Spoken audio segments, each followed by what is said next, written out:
All right, so chapter 7 is going to focus on the cell membrane.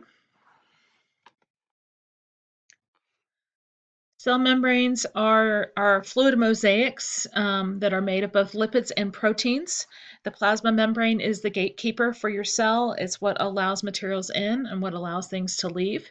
It has selective permeability as a result.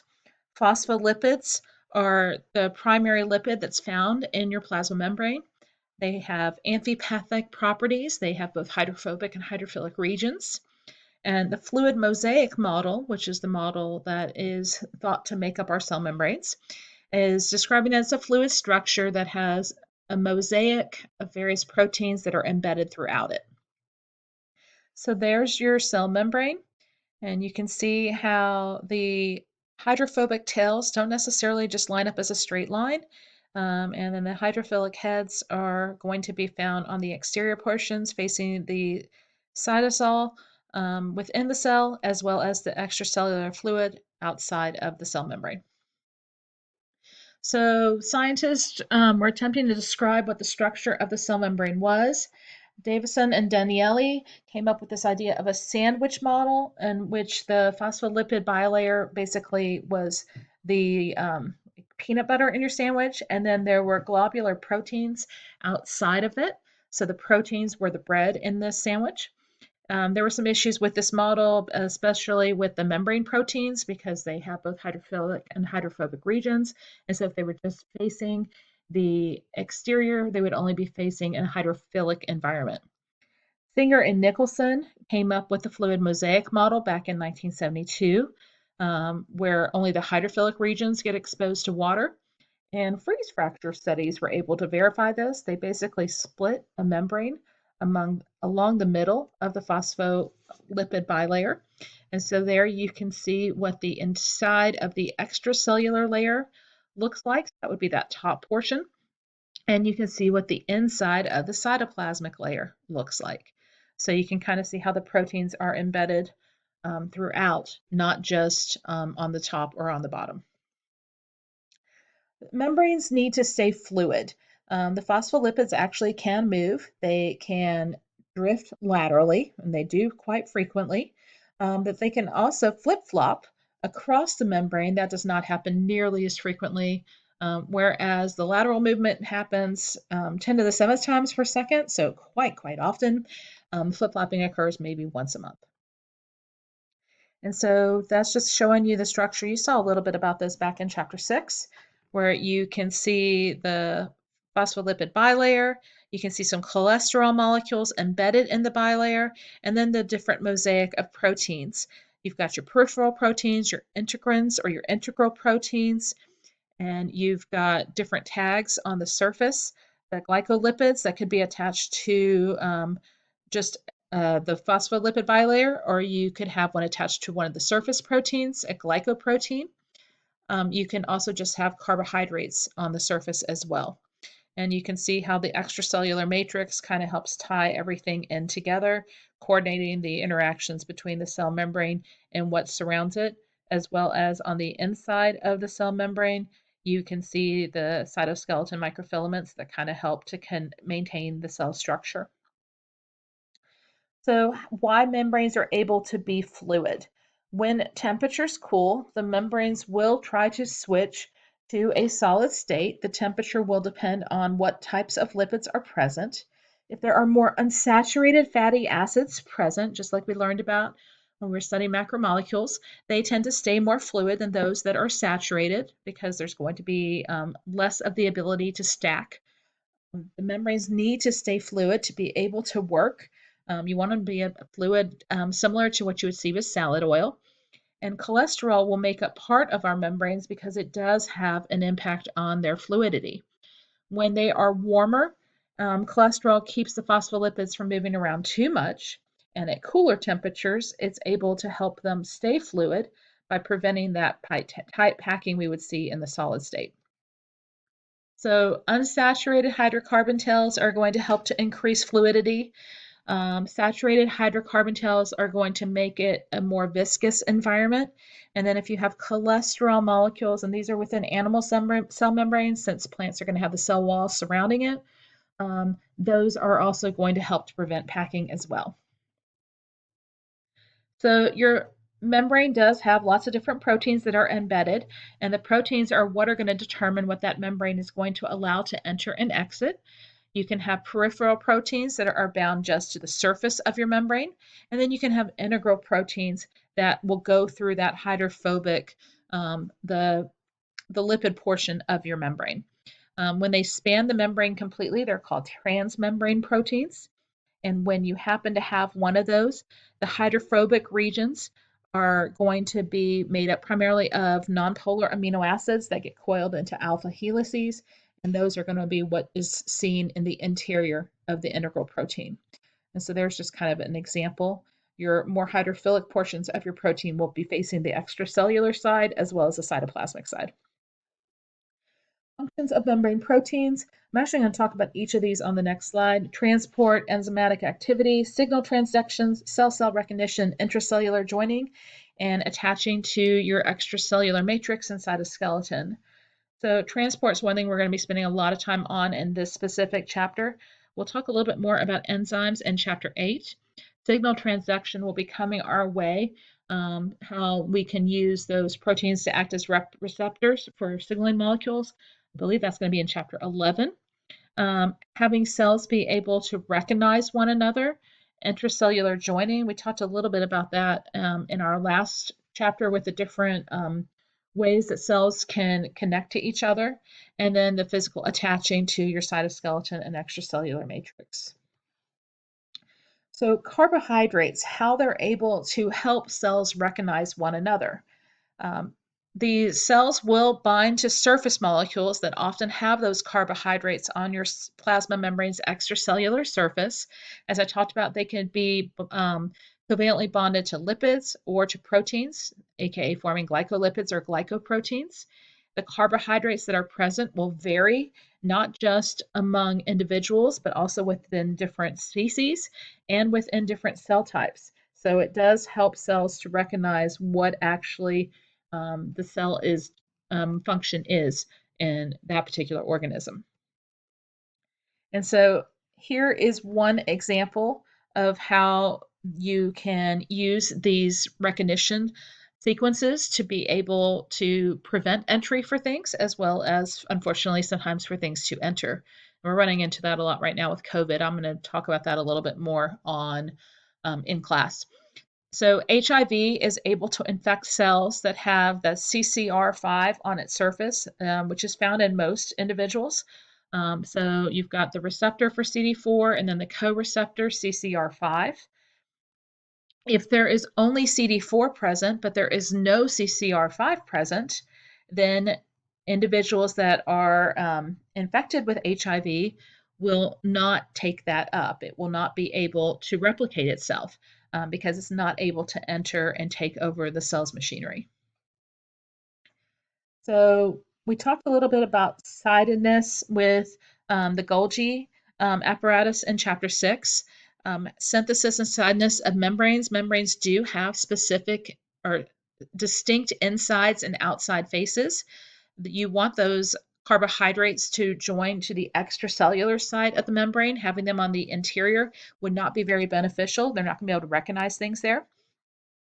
And so the asymmetrical distribution of proteins, lipids, and carbohydrates in the plasma membrane is determined when the ER and the Golgi work in concert to build that particular membrane. Remember that you have your smooth ER, which makes lipids, and then you have your rough ER, which is going to make proteins, and both are going to be transporting what they're making via vesicles to the Golgi apparatus, which is going to be able to recognize where things need to go and to prepare them to be able to either leave the cell completely or to join on in terms of the membrane component, the membrane compartment of the cell, or wherever else those items are needed within the cell itself.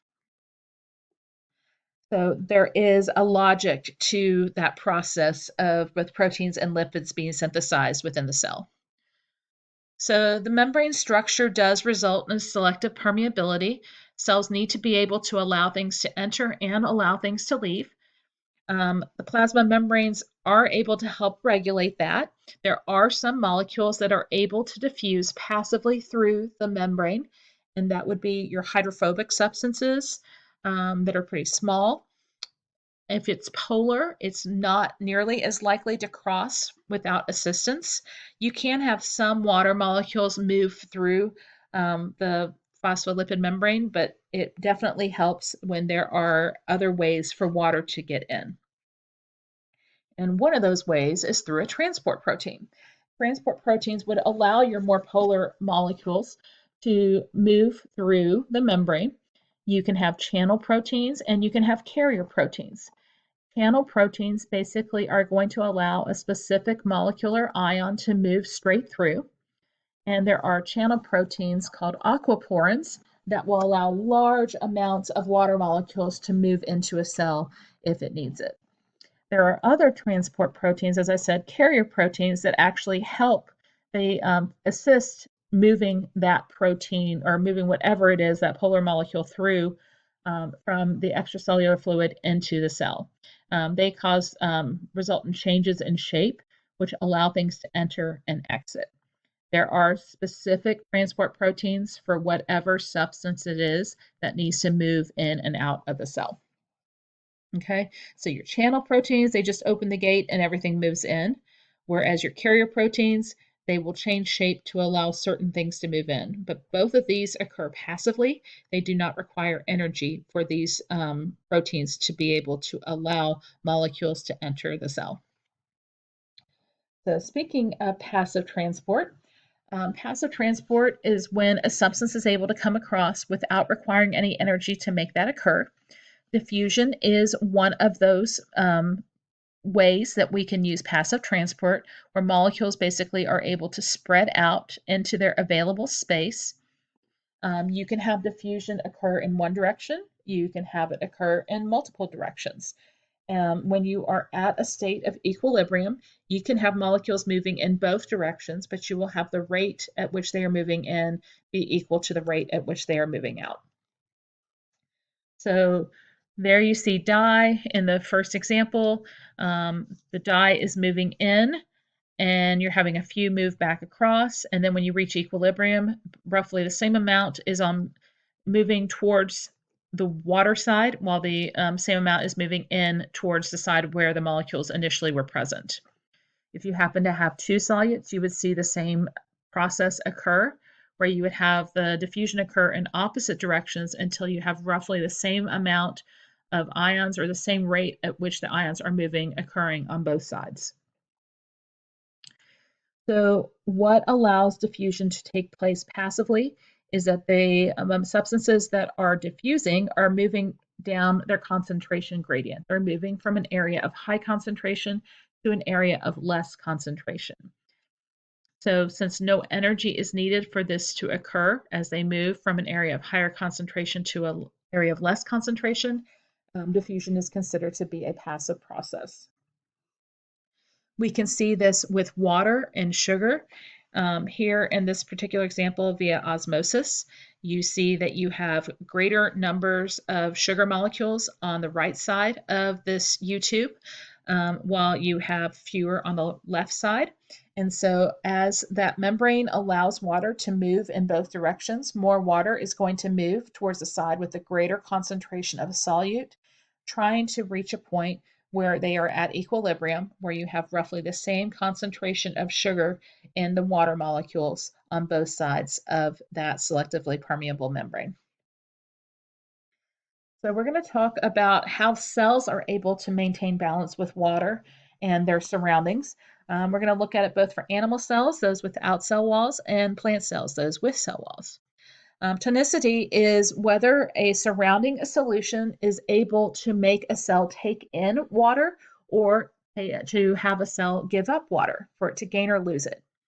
When animal cells are placed in an isotonic solution, the solute concentration that is surrounding the cell is the same as the solute concentration inside of the cell. And when that takes place, you would have no net change in movement. You are at equilibrium. When a cell is placed in a hypertonic solution, there is a greater amount of solute outside of the cell than there is inside of the cell. And so water is going to diffuse across, and as it diffuses across, it's going to cause those animal cells to shrivel.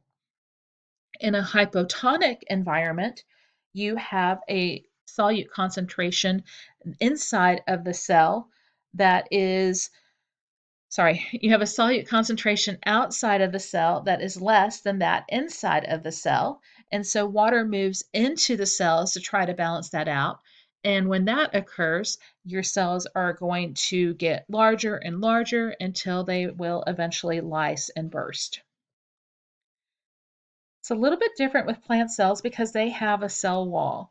And so there's a process, a topic we're going to get into more later on in the spring called turgor pressure that is going to help them be able to balance out the water changes due to the solute concentration surrounding their cells a little differently than animal cells. In a hypotonic environment, the plant cells are going to take in water and they're going to continue to take in more water than they might you might expect that they would need, but the cell wall basically pushes back against it and will only allow them to go to a certain extent. They can't truly lyse like we saw with the animal cells. So when they are in a hypotonic solution and they are taking in water to try to reach that equilibrium balance, they will form turgid cells or turgid cells. They'll be very firm. That's what you want to see in your plant cells, that they are able to stand up. If they are in an isotonic environment, they are not going to take in any water. They're not going to give up any water. And when that occurs, the cell membrane is able to be a little bit more separated from your cell wall, and you would see a more flaccid cell taking place. Your plants would be more limp, and you would tend to see wilting occurring. And that's usually your go-to sign that you need to make sure you water your plants. In a hypertonic environment, because there is more of a solute concentration outside of the cell, you're going to see water leave. And eventually that cell membrane is going to pull so much apart from the cell wall that is going to cause it to go through plasmolysis or plasmolysis, where the cell basically is ripped up. And so that plant cell will die. So there's the animal versus the plant cell. So an animal cell, isotonic solution is the go-to for normal, while in a plant cell, because of the cell wall being able to exert the turgor pressure and not allowing it to be able to be broken open, a hypotonic solution is the better bet. If you are in a hypotonic solution with an animal cell, as your cell takes in water, it will eventually burst and lyse. Well, if you are in an isotonic solution with a plant cell, you are going to have room for more water, and that's what's going to allow those plant cells to become flaccid. And in a hypertonic solution, in both cases, you're going to be losing lots and lots of water, and an animal cell is going to become shriveled, and in a plant cell, it's going to separate the cell membrane from the cell wall and causing it to go through plasmolysis. So we're going to talk a little bit more. We talked about how water can move in and out through diffusion, and through there are definitely proteins that can act passively as well, and those are going to be through facilitated diffusion. You can have channel proteins and carrier proteins act like this. They help to speed up the process of passively moving molecules across the plasma membrane. So I talked about the aquaporins earlier. So that's a specific protein that is able to move water through from the extracellular fluid into the cytoplasm of your cell.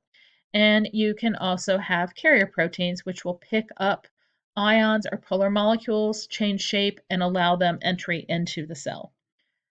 The ion channels are going to open or close in response to a stimulus. So they're again acting as a gate. And those carrier proteins go through that slight change in shape that allow things to move from outside of the cell membrane to the interior. So there you can see a channel protein, and there you can see the change in shape with a carrier protein. active transport is not able to be done without the use of ATP. So we saw with diffusion how that was a passive transport. We saw with facilitated diffusion through the carrier or the channel proteins that that was passive because no energy was required to allow that transport process to occur. Some transport proteins are able to transport against their concentration gradient, and when they do that, they require ATP. And when that is involved, we have active transport occurring. And there are reasons why cells would want to transport ions against the gradient. There are legitimate reasons why they would want to go against the grain. So the energy, again, is typically in the form of ATP. There are some exceptions, but ATP is your go-to energy currency in your cells. So specific proteins are able to participate in active transport. And the main one that you're going to see this year is the sodium-potassium pump. So your sodium concentrations tend to be higher in the extracellular fluid and your potassium tends to be lower. And that's the opposite in your cytoplasm. So if we go to picture 1 in the top left-hand corner, you can see how that protein is open to the cytoplasm and sodium ions join on to the protein at specific binding sites. And then ATP comes along and phosphorylates that protein. And when it phosphorylates that protein, it causes the protein to go through a conformation shape. And as it changes shape and it opens up to the extracellular portion of your cell membrane, those sodium ions are able to exit. When they exit, as a result of that protein changing shape, potassium ions are able to fill in onto some of the new binding sites. And when they fill into those new binding sites, they actually dephosphorylate that protein and cause that phosphate group to leave. When that phosphate group leaves, the protein changes its conformation again and now is open back to the cytoplasm side of your cell membrane, and those potassium ions can now move into the cell. So this allows sodium ions to move to the extracellular fluid where they're already high in concentration, and this also allows potassium ions to move into the cell where they're at a much higher concentration. So we've got two ions basically going against their concentration gradients through the sodium-potassium pump. So we talked about how passive transport is going to be consisting of diffusion and specific channel and carrier proteins, while active transport, again, you're going against your gradient. So ATP or some sort of energy molecule is going to be needed to force the concentration gradient to work in the opposite direction. So how ion pumps help to maintain your membrane potential. The membrane potential is basically the voltage difference across your membrane due to the positive and negative ions that are moving back and forth between the extracellular portion of your membrane and the cytoplasm portion of your membrane. The electrochemical gradient is able to diffuse or is able to work to diffuse ions across your membrane, either one, via chemically through the concentration gradient for your ion, or because of how those ions are able to have an impact on the membrane potential of your cell, the electrical force. An electrogenic pump is a transport protein that is able to generate voltage across your membrane, and then that energy can be used to do additional work within the cell. And the sodium-potassium pump is the key pump that we see in most animal cells that acts as an electrogenic pump. So why would we want to move things across the gradient against their concentration gradient? I said that you can use these to kind of store energy, and co-transport is one way that this occurs.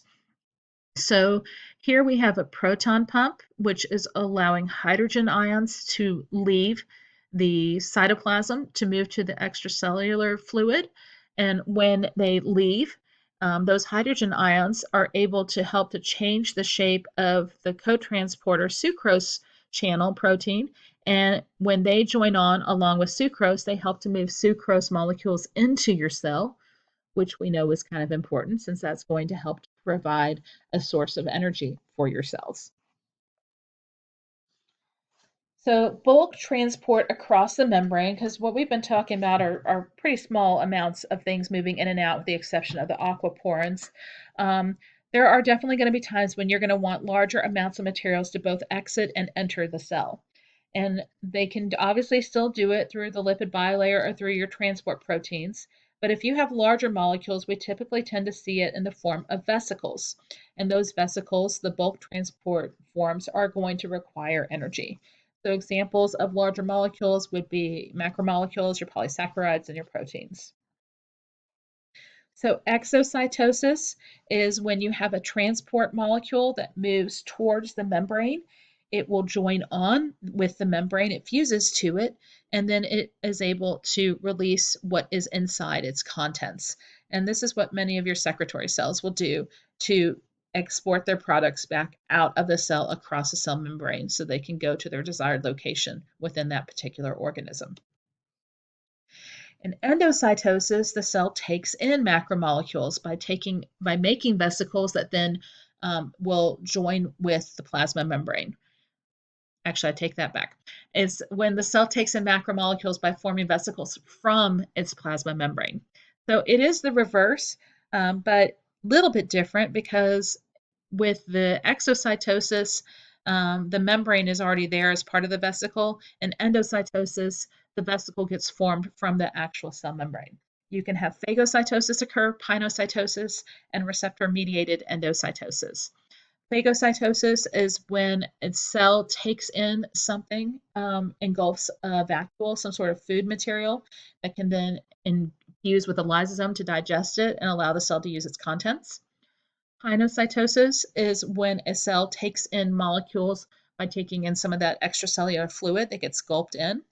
And then finally, we have receptor-mediated endocytosis, and that's when specific ligands will bind to receptors on the cell membrane surface that will trigger vesicles for being formed. And those ligands can only bind to specific receptor sites. So there's something that those ligands are aware of that is present around the cell membrane that that cell might want to take in. And so there you see phagocytosis. We're seeing an example of this with a pseudopod, how it's taking in some sort of particle and forming a food vacuole, which then the cell can put to work to use. We can see that with pinocytosis, where you see part of the plasma membrane pinch off in both examples there, to form a vesicle that just has ions and fluid in it. And then in the receptor-mediated endocytosis, you can see how the ligands have joined up to the receptors, and as they join up, they may take some of them into the cell as well, but they also will take in other particles that are present around, and it will form a coated pit that kind of helps the cell to recognize that this is not just a random endocytosis event taking place.